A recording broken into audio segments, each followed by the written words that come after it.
Hello guys, so nagluto tayo ng ginataang native na manok. Ayan. So pinapalambot natin kasi medyo matigas yung manok guys. Nilagay na natin yung unang gata. So this time ilalagay na rin natin yung ating kakang gata. So ito na guys, ilalagay na natin yung ating kakang gata. Sigurado, taob na naman ang kaldero nito. So, ganito lang ako magluto ng ginataang native na manok guys. Yan.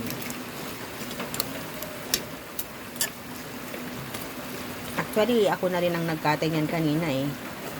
For the first time, akong nagkatay ng manok. Yan. Medyo mahirap lang magkatay ng manok. Lalo pag hindi ka sanay. So, pakuluan lang natin hanggang sa mag-oil na yung gata. And then, ready to serve na. So, ayan guys, kumukulo-kulo na. Medyo malapot na yung gata. Dumidikit na siya sa karne. Pag dumikit na yan guys sa karne, ayun. At nag-oil na yung ating gata, yun na yung best part. Yung iba na nagluluto ng ganito guys, nilalagyan nila ng sa papaya. Pero sa amin, dito sa as Ilocano, plain lang, gata lang.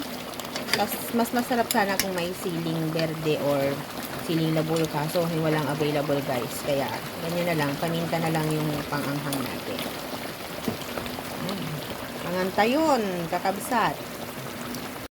So, ayan na guys, yung sinasabi ko na sa inyo na nagmamantika na yung gata. Ayan. Ako.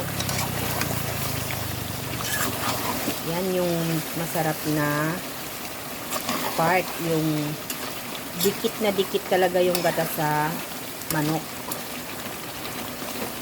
Sa Ilocano, tinatawag namin itong ginitaan nga manok.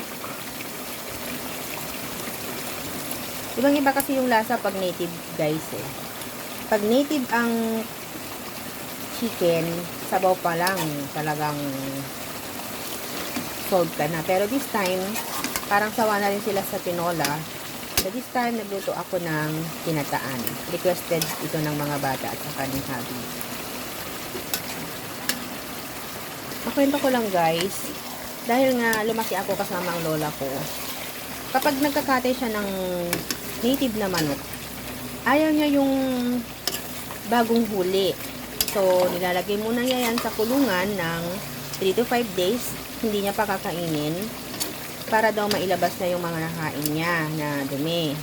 I-dumi niya muna, saka niya kakainin. So, this time, parang naging practice na rin namin guys yung ganun.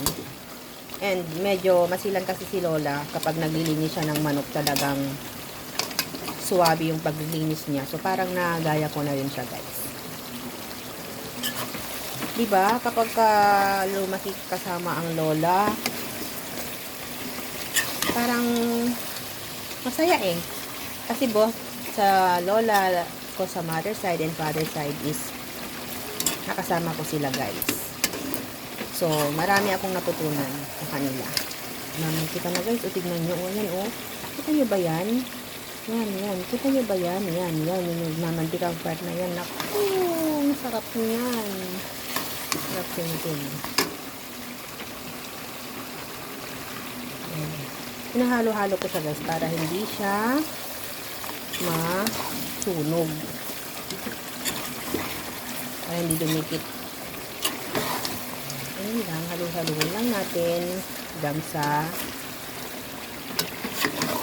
yung consistency or yung lapot ng gata dumikit konti sa karne. Ayan.